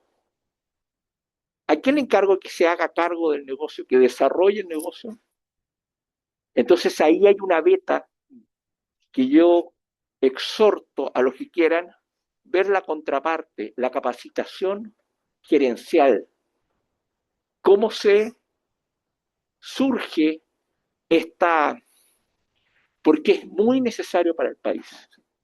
Es muy necesario para. Y lo otro, un gran aporte, escucharlo, es que muchas veces los sindicatos ejercían presión indebida para el fortalecimiento de la misma empresa.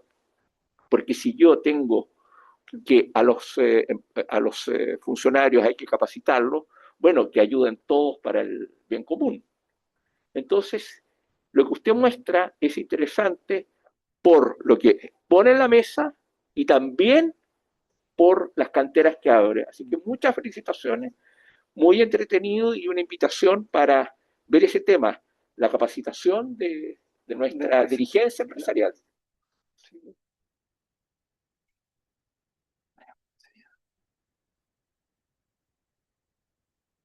Bueno, Diego, primero felicitarte por la presentación.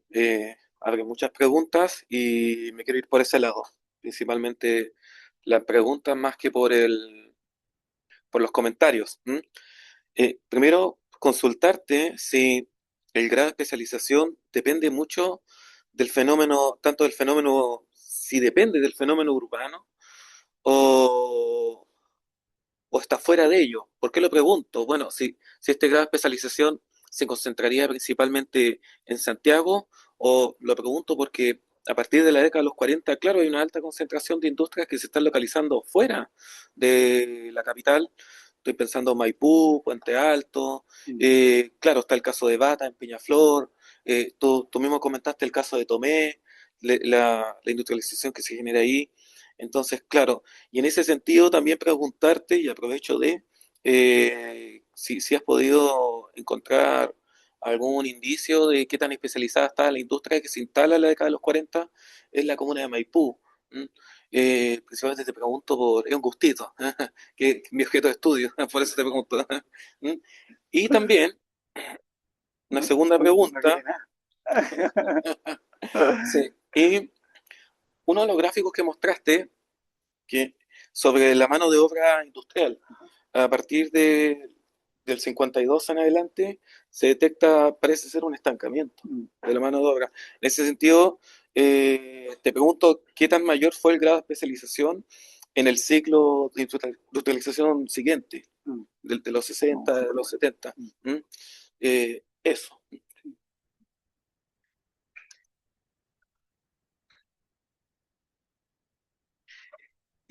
Bueno, yo tenía varias cosas como que comentar. Bueno, aparte como de agradecer la presentación.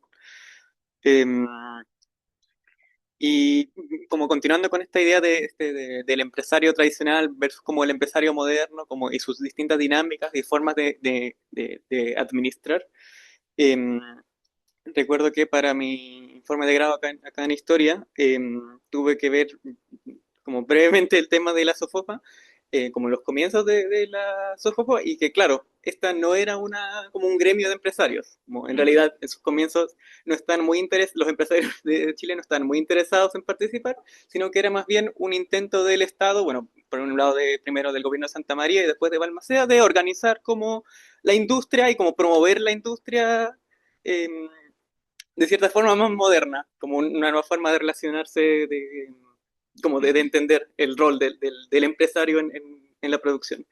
Y que, claro, justamente una de sus primeros, y a lo largo de su historia, una de sus como tareas era formar obreros. Y de ahí como las primeras escuelas como de obreros para de la SOFOPA se ve más tardíamente, pero la sociedad de minería tenía una escuela de minería, la sociedad de agricultura tenía una escuela de agricultura. eventualmente la SOFOFA también tiene sus propias escuelas. Ahí yo trabajé en la escuela de obreros electricistas y cómo se formó.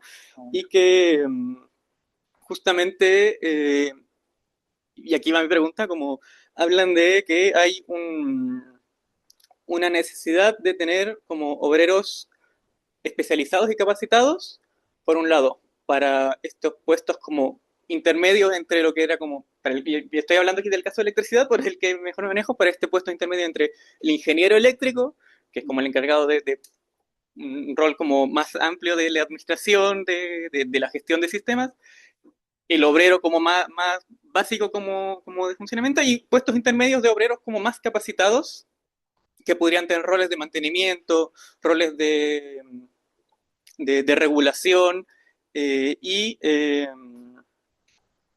que también hablan de una necesidad industrial mucho más como especialidad, y ahí pensando en el caso de Guajardo, de que él trabaja como ferrocarriles, que esta formación de obreros de ferrocarriles se hacía en las maestranzas, se hacía como en desarrollo del trabajo, versus la de la electricidad, que si llegaba alguien sin tener idea de electricidad, podría matarse o podría dejar un desastre en la generadora, y que justamente se buscaba evitar esto llegando con con personal más capacitado.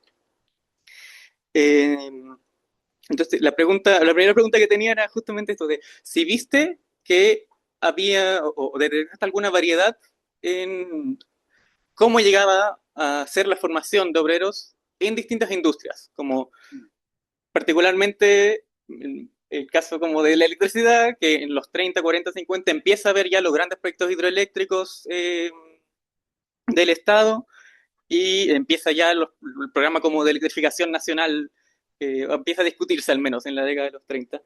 Y por otro lado, eh, el tema que me pareció interesante, que voy a comentar, esta que mencionabas al final de tu presentación, sobre que los obreros no querían enseñar de su oficio, con la intención de evitar generarse competencia a sí mismo en el mercado laboral, y que lo vi justamente también con el tema de electricidad a fines del siglo XIX, con que la Marina o distintas empresas de mineras contrataban electricistas extranjeros y les pedían que enseñaran y que hicieran cursos de electricidad para formar, y ellos decían que no, porque no querían generarse competencia. Entonces ahí es por un lado el Estado abre cursos en la Escuela de Artes y Oficios, y la SOFOFA abre su Escuela de Electricidad, buscan llenar este vacío que los obreros, los técnicos extranjeros no querían cumplir. Y claro, que quería preguntarle también si al detenerte como a revisar este papel de la contratación de técnicos extranjeros, había como un roce, como más allá, no solo en el trato, como lo mencionabas, como con los obreros como chilenos, o con el tema de los costos que implicaba para la empresa contratar extranjeros, sino con si había una disposición distinta a formar, porque ya más tardíamente la Marina, cuando empieza a contratar como electricistas, pide que en sus contratos de que tienen que formar electricistas ellos en sus escuelas navales, en distintas instituciones, eh, y como prerequisito para ser contratados. Entonces me gustaría saber si esta situación se vuelve a replicar como en la temporalidad que tú trabajas. Eso. Ahí, ¿no? Ya.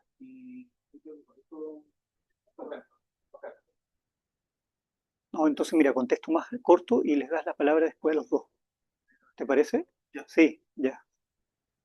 ¿Sí? No, pero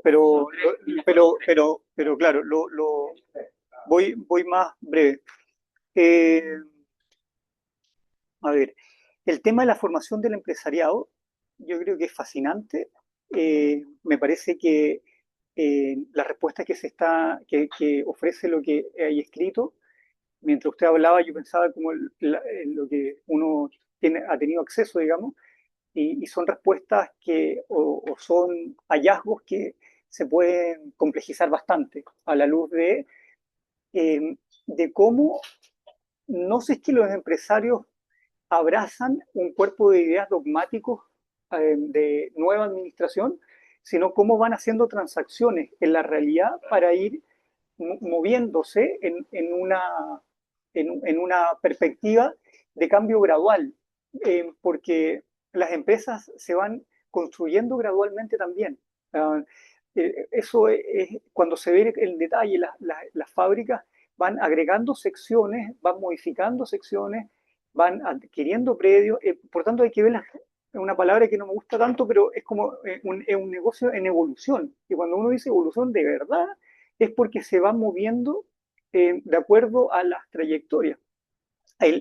La fábrica de vidrio, que parte, creo que la primera fundida, ¿no?, de vidrios planos en Lirquén, creo que el 36-37, no recuerdo bien ahora, pero la primera vez que logró coordinar los dos hornos para que no cerrar nunca, al año 53-54, primera vez, porque prende un horno, se van apagando, se apagan irregularmente, tienen problemas con uno de los hornos con ingeniería. Entonces, para estandarizar la producción y para que haya un proceso continuo de trabajo, pasaron 20 años.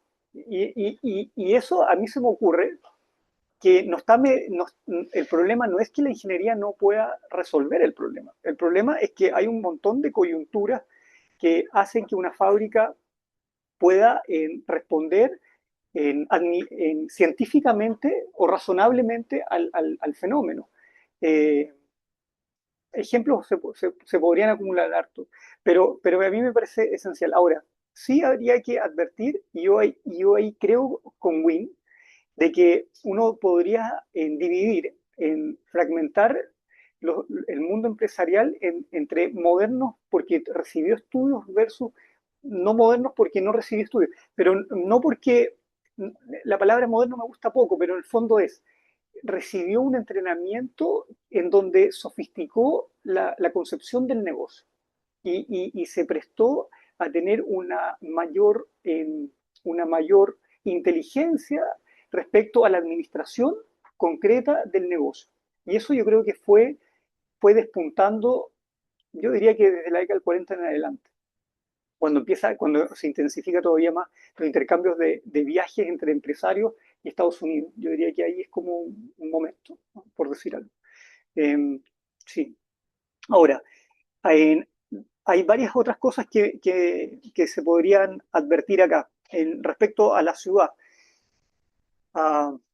La dinámica es que la ciudad y las fábricas se apoyan mutuamente. Ese es el sentido común que uno aplica, y por tanto una mayor urbanización debería, comillas, simplificar el problema de gestionar trabajadores, porque en teoría, digo en sentido común, los trabajadores deberían estar más sociabilizados con el negocio de cualquier tipo, cumplir horario, saber desplazarse, tener dónde vivir.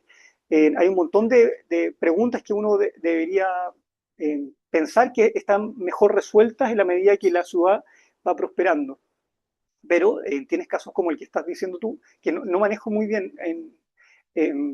o muy poco, ¿no?, la expansión industrial, pero hay una cuestión bien importante, la expansión de las industrias fuera de la ciudad, y que tiene que ver con las normativas que excluyen, prohíben y dan plazos taxativos de que las empresas que están en la Comuna de Santiago tienen que ir por higiene, o sea, por humo, las curtiembres tienen que desaparecer, y hay plazos prudenciales a partir de los códigos sanitarios, las reglamentaciones municipales, y por tanto la expansión de cordones industriales que terminan con los cordones de Guechó en la década del 60, con la clase obrera movilizada, eso está íntimamente ligado a las regulaciones, creo yo, ¿no?, a las regulaciones que se están haciendo en el espacio urbano para tratar de mejorar las condiciones de vida y hacer un poco más amable la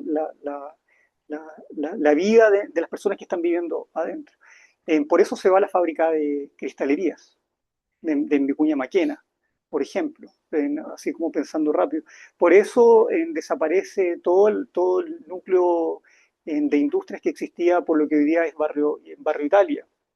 Eso tiene que ver con diseños urbanísticos, finalmente, de concepciones urbanas que están apuntando a tratar de colocar verde, crear plazas, etcétera, y toda una dinámica de transformación de la ciudad. Ahora, sobre los proyectos industriales en Maipú, desconozco sí, como el detalle. No podría señalar tanto. Lo último, para hacerlo corto, de los grupos intermedios de trabajadores al estilo de electricidad u otros, me parece fascinante la tarea de desarrollar esa línea. De hecho, cuando uno trata de buscar antecedentes, ¿no? Lo que yo estoy tratando de buscar es justamente eso. O sea, son los grupos de trabajadores que salen del promedio de la pobreza, para decirlo en corto. Y esos trabajadores, ¿por qué? Porque supongo, yo, es una suposición, de que están metidos en los sindicatos, supongo yo que están creando sindicatos y por tanto están complejizando la organización de la industria. Uno se queda con el sindicato industrial, pero en la década del 40 empiezan a amanecer los sindicatos profesionales. Y los sindicatos profesionales son mecánicos, electricistas, y eso empieza a ocurrir en las grandes fábricas. Y por tanto, la dinámica de la organización de los actores de la empresa se van a complejizar mucho más. Yo estoy obsesionado con el mecánico en particular. El mecánico es una persona que se hace pulso, que recibe conocimientos, que le pagan bastante bien en relación al grueso del mundo del trabajo y ha pasado desapercibido como actor. Entonces, como mayordomo, mecánico, serían como dos figuras. Pero podría extenderme más, pero lo dejo ahí. Bien, me parece una última tanda. Tan lejos los dos. ¿Sí? Había tres. Sí, le bajó. Ah, sí, estoy ahí, ¿viste? Bueno, para no redundar en lo que ya se ha dicho, voy a ser extremadamente sucinto. Quería preguntar primero sobre la participación. ¿Tiene observaciones sobre la participación femenina en los oficios de más cualificación dentro del sector? Porque entiendo que el sector es un sector donde principalmente trabajan las mujeres. Y lo segundo, para como agregar una idea, como para el debate, bueno, si estamos en una economía donde hay un número excesivo de obreros en las empresas y esto del número excesivo de obreros tiene bajo adiestramiento y por ende las empresas no pueden funcionar a su máxima capacidad y parece que a nadie le importa mucho como para hacer cambios, tiene como sentido que los trabajadores no quieran transmitir su oficio porque no solo corren el riesgo de que por productos de la oferta y la demanda su valor de su salario se reduzca, sino que también puede que, puede que terminen, ¿cómo decirlo? Puede que terminen cayendo en estos oficios rutinarios que no requieren mayor cualificación, que en el fondo el problema que le pasa a los universitarios actuales, ¿no? ¿Cuál es el problema de los universitarios? Los profesionales que trabajan como profesionales siguen trabajando hoy, siguen ganando hoy igual de bien que hace 15 años atrás. El problema es que ha aumentado el número de profesionales que está trabajando en oficios para los cuales están subempleados. Entonces, ese también yo creo que sería un factor para agregar, para entender por qué este grupo de los trabajadores más especializados no quieren que su oficio se difunda. No, pero que dé la vuelta. Sí. Bueno, lo mío era un comentario, es más o menos un comentario. Y a propósito de lo que mencionaba el profesor Mario también, y yo creo que, bueno, y en realidad mi rollo en parte es el nacionalismo metodológico, que uno piensa que la historia nacional es como lo más importante, y yo creo que también se debería quizás considerar mucho más a fondo también las relaciones del mercado mundial. Entonces yo creo que en ese sentido el periodo que usted escoge, o sea, de los años 40 y hasta el 51, incluso más adelante, yo creo que son bastante decidores al respecto. O sea, estamos hablando del fin de la Segunda Guerra Mundial. Entonces, en ese entonces, obviamente Chile se estaba preparando, industrializando, y hasta el fin y después viene el fin del Plan Marshall. Entonces, eso es como una ventana de oportunidad para que Chile siga fortaleciendo su industrialización antes de que la competencia internacional se reanude con mucha más fuerza. Entonces, yo creo que eso también es una parte importante. Y bueno, y además, el fin de la Segunda Guerra Mundial implica, bueno, la conversión de ciertas políticas económicas en políticas de Estado por ciertos convenios internacionales. Y bueno, y eso obviamente implica que Chile tenga que ya chicotear los caracoles, por decirlo de otra manera. Entonces, obviamente, eso implica movilizar más y bueno, y eso también implica problematizar de que por qué se utilizan tanta fuerza de trabajo y, y se me olvida. Bueno, y el fin de la Segunda Guerra Mundial también implica no solamente el fin de la destrucción, sino que también el tejer nuevamente las conexiones, o sea, las mediaciones circulatorias con el resto del mundo. Entonces, yo creo que eso también es bastante importante de considerar. Bueno, muchas gracias.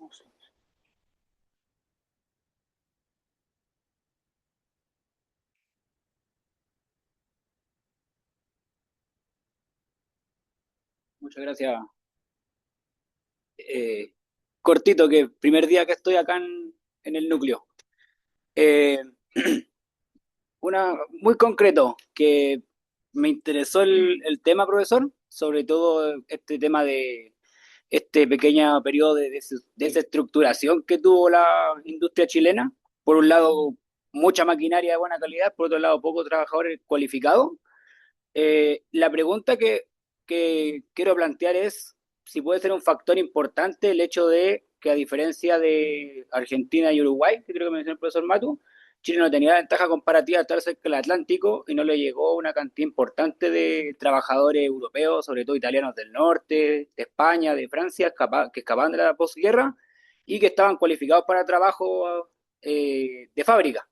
Mientras que acá en Chile, mientras Argentina y Uruguay absorbieron todo ese capital humano, Chile tenía que ir a buscarlo y eso también puede influir en que haya habido este desajuste entre, por un lado, obreros que tenían miedo de perder sus puestos de trabajo y por otro lado, empresarios que estaban asustados con la poca productividad que amenazaba con acabar con su industria. Súper. Voy más corto ahora, ¿sí? Ya estamos en la hora. Mira, a ver, la cuestión de género no lo quise plantear ahora porque significaba que Mario tendría que haberse repetido el plato con algo que expuse antes. Dije, no voy a cometer esa falta. Pero tienes toda la razón. El gran problema que esto es como un artículo distinto, ¿no? De hecho, es como 1 y 2. Pero el gran rollo que está pasando en la industria textil, para hacerlo simple, es que las mujeres están perdiendo los puestos calificados que tenían. En parte muy femenino, el empleo textil, y en la década del 60 está todo masculinizado, para hacerlo simple. Entonces, ¿qué ocurre? Hay que buscar una respuesta a por qué pasa eso, por qué las mujeres pierden la condición de hilandera o pierden la condición de tejedora, que son los oficios en donde las mujeres tenían un predominio y tenían acceso a salarios por tarea que les aseguraba un ingreso en ningún caso inferior a los que se pagaban en otros puestos de trabajo en las mismas industrias, ¿ya? Eso tiene sus respuestas, tiene sus betas, digamos, y está conectado con esto, pero sería más largo poder explicarlo, ¿no?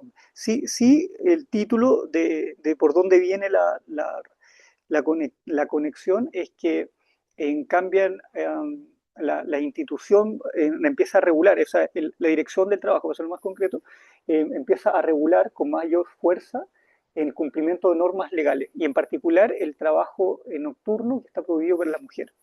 Y eso modifica ya en el tiempo, en una década, 2 décadas, modifica la posibilidad de que las mujeres se vayan entrando a los oficios que señalo. Pero está súper bien. En el mercado mundial tienes pero toda la razón. Estos son fenómenos internacionales. De hecho, el artículo, yo hablo de artículos que están como conectados, pero el artículo 3 o 2, no sé cómo quieran decir, justamente parte con Estados Unidos y la industria chilena y cómo, que es como lo que sigue del 50 para acá, ¿no? O sea, hacia la década del 50 es como las nuevas lógicas de intervención norteamericanas con el punto 4 y todas estas cosas empiezan a generar escenarios de transformación que en concreto terminan agitando la necesidad de, oye, mayor productividad en las fábricas. O sea, esto no puede ser y hay ministros de economía que editorializan en la prensa que dicen hay que matar la industria tradicional. Y la industria tradicional no lo dicen así explícitamente. Pienso yo que están hablando de esto. Pienso yo. Y son actores que están ligados a Cercotec, que están ligados a Corfo, que están ligados al punto 4, la embajada norteamericana, y que se está armando el tinglado anterior a Chicago, al contrato de Chicago, ¿sí? Anterior. Año 49 eso ya se puede empezar a rastrear. Eso es un artículo que está en evaluación, por eso no digo nada, pero se puede rastrear año 49 ya en adelante. Toda la razón, completo. Y lo que tú me mencionabas respecto al... Se me fue lo último. La cantidad de inmigrantes europeos que llegó a... es probable que haya incidido mucho, pero no es algo que yo no me quisiera... yo creo que es un factor evidente cuando uno analiza los estudios del trabajo sobre los frigoríficos, sobre la industria metalmecánica, sobre la automotriz, sobre los tranvías. Estoy pensando en cosas que he leído sobre Argentina y es evidente que el factor migratorio tiene una incidencia y un peso específico y probablemente sea el factor de rezago que comentó Mario en su primera intervención. Pero no es algo que yo pudiese comentar como finamente, que es algo que hayamos mirado en detalle. Eh, Así que no quisiera como aventurar cosas por aventurar. ¿Mm? Sí, pienso, sí, no, sí.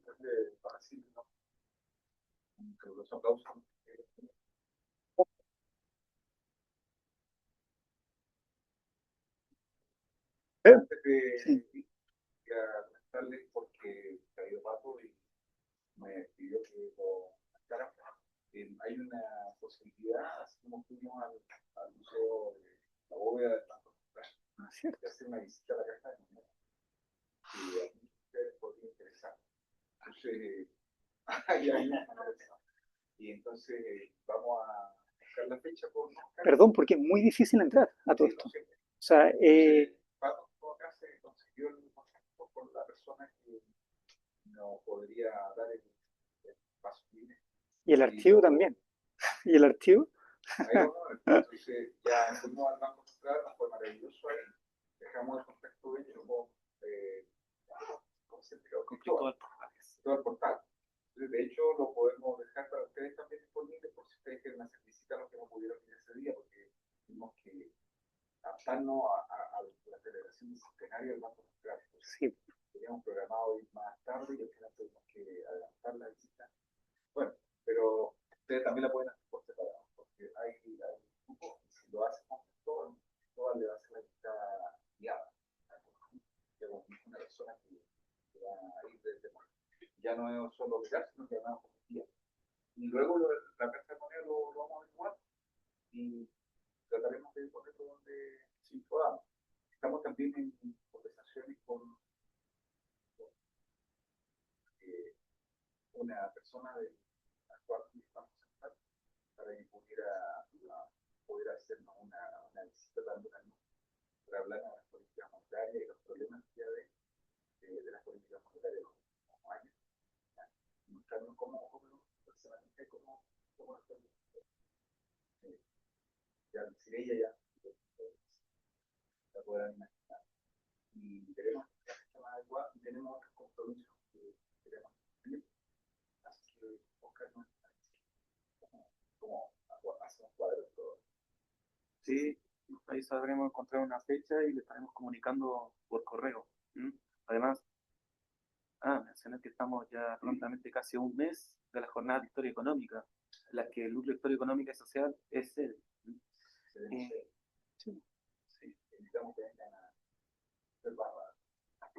No, sí, claro. Sí. Bueno, nuevamente también agradecerte, Diego, y por favor, compártenos cuando estén publicados los papers para que nosotros también les podamos hacer difusión a través de nuestros canales. ¿Ya? Bueno, genial. Bien. Muchas gracias a ustedes por